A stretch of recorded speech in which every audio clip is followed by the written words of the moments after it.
Picasso lo dijo muy bien: no le tengo miedo a la muerte, sino al avión. Más aún, hubo muchos temerosos que perdieron el miedo al avión después de sobrevivir a un desastre. Yo lo contraje como una infección incurable, volando a medianoche de Miami a Nueva York en uno de los primeros aviones a reacción. El tiempo era perfecto y el avión parecía inmóvil en el cielo, llevando a su lado esa estrella solitaria que acompaña siempre a los aviones buenos, y yo la contemplaba por la ventanilla con la misma ternura con que Saint-Exupéry veía las fogatas del desierto desde su avión de aluminio. De pronto, en la lucidez de la vigilia, tuve conciencia de la imposibilidad física de que un avión se sostuviera en el aire, y me juré que nunca volvería a volar. Lo cumplí durante 10 años, hasta que la vida me enseñó que el verdadero temeroso del avión no es el que se niega a volar, sino el que aprende a volar con miedo. Cuando el pirata Francis Drake asaltó a Riohacha en el siglo XVI, la bisabuela de Úrsula Iguarán se asustó tanto con el toque de arrebato y el estampido de los cañones que perdió el control de los nervios y se sentó en un fogón encendido. Las quemaduras la dejaron convertida en una esposa inútil para toda la vida. No podía sentarse sino de medio lado, acomodada en cojines, y algo extraño debió quedarle en el modo de andar porque nunca volvió a caminar en público. Renunció a toda clase de hábitos sociales, obsesionada por la idea de que su cuerpo despedía un olor a chamusquina. El alba la sorprendía en el patio sin atreverse a dormir porque soñaba que los ingleses con sus feroces perros de asalto se metían por la ventana del dormitorio y la sometían a vergonzosos tormentos con hierros al rojo vivo. Su marido, un comerciante aragonés con quien tenía 2 hijos, se gastó media tienda en medicinas y entretenimientos buscando la manera de aliviar sus terrores. Por último, liquidó el negocio y llevó a la familia a vivir lejos del mar en una ranchería de indios pacíficos situada en las estribaciones de la sierra, donde le construyó a su mujer un dormitorio sin ventanas para que no tuvieran por dónde entrar los piratas de sus pesadillas. Florentino Ariza, en cambio, no había dejado de pensar en ella un solo instante después de que Fermina Daza lo rechazó sin apelación, después de unos amores largos y contrariados. Y habían transcurrido desde entonces 51 años, 9 meses y 4 días. No había tenido que llevar la cuenta del olvido haciendo una raya diaria en los muros de un calabozo, porque no había pasado un solo día sin que ocurriera algo que le hiciera acordarse de ella. Verdadero amor. «Cabrones», gritó, «le regalamos el minuto que falta». Al final de su grito ocurrió algo que no le produjo espanto, sino una especie de alucinación. El capitán dio la orden de fuego y 14 nidos de ametralladoras le respondieron en el acto, pero todo parecía una farsa. Era como si las ametralladoras hubieran estado cargadas con engañifas de pirotecnia, porque se escuchaba su anhelante tableteo y se veían sus escupitajos incandescentes, pero no se percibía la más leve reacción, ni una voz, ni siquiera un suspiro, entre la muchedumbre compacta que parecía petrificada por una invulnerabilidad instantánea. De pronto, a un lado de la estación, un grito de muerte desgarró el encantamiento. ¡Ay, mi madre! Una fuerza sísmica, un aliento volcánico, un rugido de cataclismo estallaron en el centro de la muchedumbre con una descomunal potencia expansiva. José Arcadio II apenas tuvo tiempo de levantar al niño, mientras la madre con el otro era absorbida por la muchedumbre centrifugada por el pánico. El día en que lo iban a matar, Santiago Nazar se levantó a las 5:30 de la mañana para esperar el buque en que llegaba el obispo. Había soñado que atravesaba un bosque de higuerones donde caía una llovizna tierna y por un instante fue feliz en el sueño. Pero al despertar se sintió por completo salpicado de cagada de pájaros. Siempre soñaba con árboles, me dijo Plácida Linero, su madre, evocando 27 años después los pormenores de aquel lunes ingrato. La semana anterior Había soñado que iba solo en un avión de papel de estaño que volaba sin tropezar por entre los almendros, me dijo. Tenía una reputación muy bien ganada de intérprete certera de los sueños ajenos, siempre que se los contaran en ayunas, pero no había advertido ningún augurio aciago en esos 2 sueños de su hijo, ni en los otros sueños con árboles que él le había contado en las mañanas que precedieron a su muerte. Mientras se echaba agua de la alberca, Remedios la Bella le dijo que era un problema que el techo estuviera en ese estado. El forastero confundió aquella cháchara con una forma de disimular la complacencia, de modo que cuando ella empezó a jabonarse, se dio a la tentación de dar un paso adelante. «Déjeme jabonarla», murmuró. «Te agradezco la buena intención», dijo ella, «pero me basto con mis 2 manos». «Aunque sea en la espalda», suplicó el forastero. «Sería una ociosidad», dijo ella. «Nunca se ha visto que la gente se jabone la espalda». Se quedó con la espina de que no hubiera sido suya la última réplica. Pensaba que cuando una mujer dice que no, se queda esperando que le insistan antes de tomar la decisión final, pero con ella era distinto. No podía jugar con el riesgo de equivocarse por segunda vez. Se retiró de buen talante y hasta con cierta gracia que no le era fácil. Desde esa noche, cualquier sombra que pudo haber entre ellos se disipó sin amarguras, y Florentino Ariza entendió por fin que puede ser amigo de una mujer sin acostarse con ella. Leona Cassiani fue el único ser humano a quien Florentino Ariza estuvo tentado de revelarle el secreto de Fermina Daza. Las pocas personas que lo sabían empezaban a olvidarlo por motivos de fuerza mayor. 3 de ellas se lo habían llevado a la tumba sin ninguna duda. Su madre, que desde mucho antes de morir ya lo tenía borrado en la memoria. Gala Placidia, muerta de buena vejez al servicio de la que fue casi una hija, y la inolvidable Escolástica Daza, la que le había llevado dentro de un misal la primera carta de amor que recibió en la vida y que no podía seguir viva después de tantos años.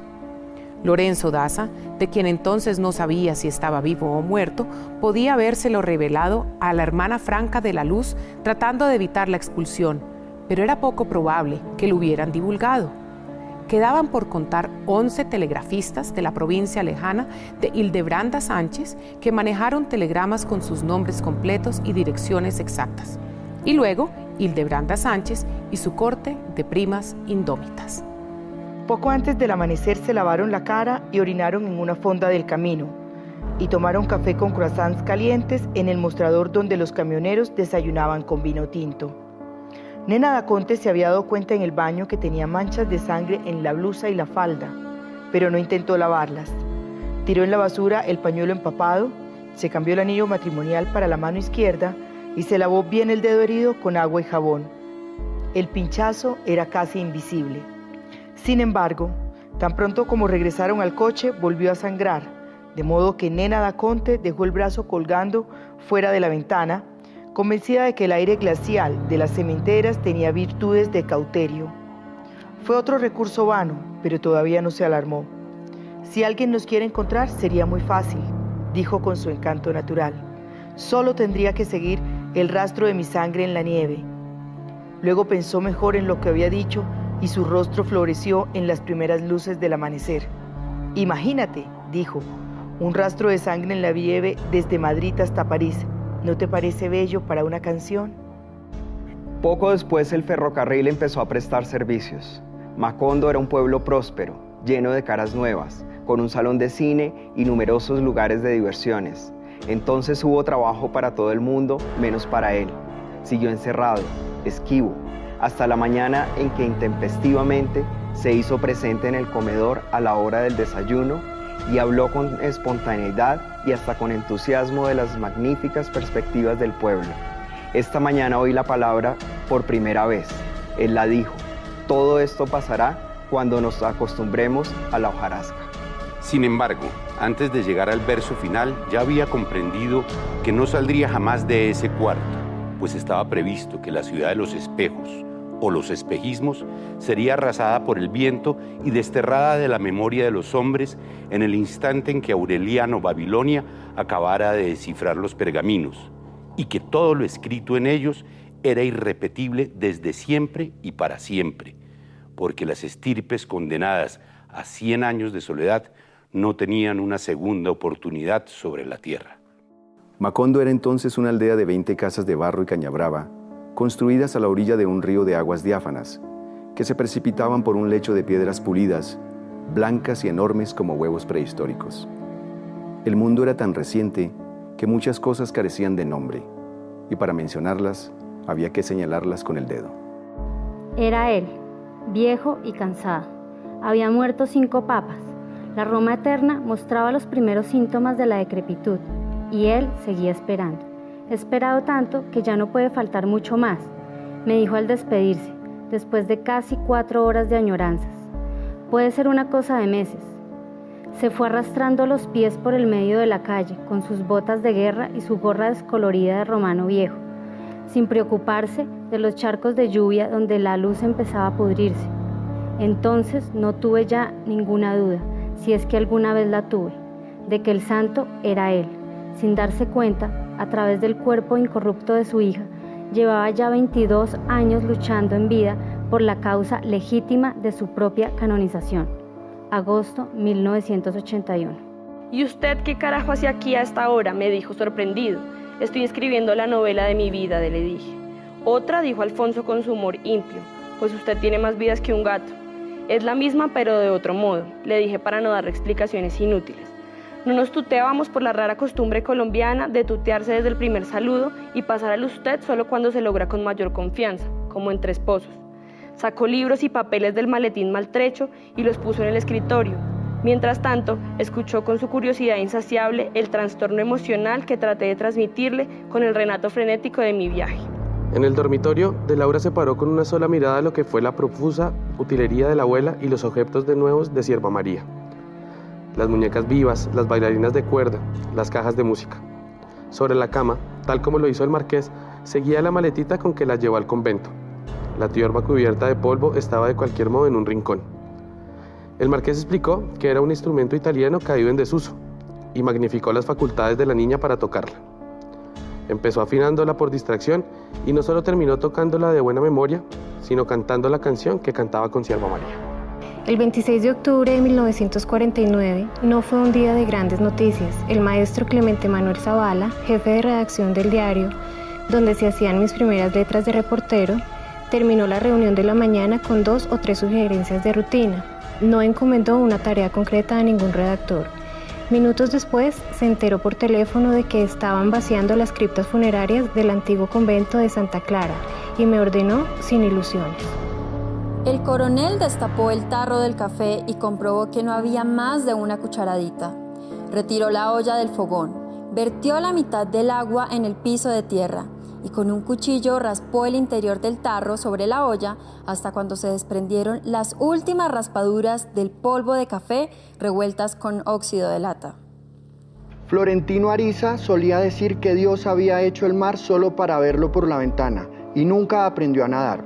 Poco después se nubló la tarde, el aire se volvió frío y húmedo y oscureció tan pronto que debieron guiarse por el faro para encontrar el puerto.